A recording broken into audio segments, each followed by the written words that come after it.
20 वर्ष का था उसमें, पहली बार मुझे ये मौका मिला कि कभी मैंने भारत के झंडे को अपने हाथों में लिया हो। हमेशा मैंने देखा था, लेकिन कभी ऐसा मौका नहीं लगा कि झंडे को हाथ में लेने का। तो जब मैंने झंडे को हाथ में लिया, तो जिस खुशी का, जिस प्रेरणा का एहसास मुझे हुआ, मतलब उसकी मैं व्याख्या नहीं कर सकता, मैं समझता हूँ, लेकिन हर व्यक्ति उसको अनुभव कर सकता है। तो मुझे ये बात बहुत अजीब सी लगी कि अमेरिका के अंदर तो मैं हर रोज़ भारत के झंडे को दर्शा रहा था, और अपने ही देश के अंदर सम्मानपूर्वक ढंग से मैं हर रोज़ हम झंडे को नहीं दर्शा सकते।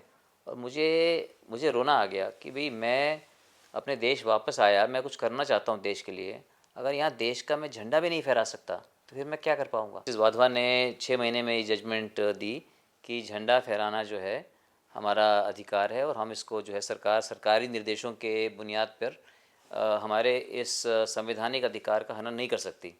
तो मुझे बहुत खुशी हुई।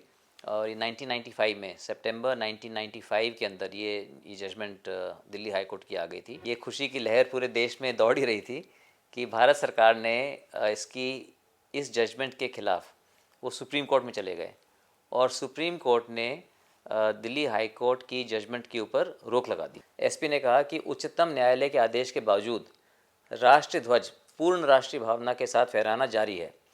इसमें उच्चतम न्यायालय के आदेश की अवमानना है, परंतु राष्ट्रीय ध्वज का सम्मान किया जा रहा है। तब जो है सुप्रीम कोर्ट ने, जस्टिस खरे ने, जो कि उस समय जो चीफ जस्टिस थे, उन्होंने ये ऐतिहासिक फैसला सुनाया कि ये हमारा संविधानिक हमारा अधिकार है, हमें अपने कॉन्स्टिट्यूशन से, अपने संविधान से हमें ये हक मिलता है, freedom of speech and expression, वाक और अभिव्यक्ति की स्वतंत्रता।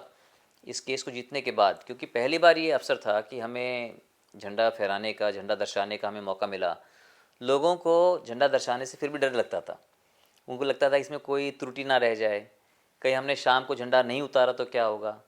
और मेरी पत्नी शालू से भी, शालू का भी हमेशा हर चीज़ के अंदर बहुत मुझे समर्थन मिला, बहुत से जो है अच्छे आइडियाज़ दिए।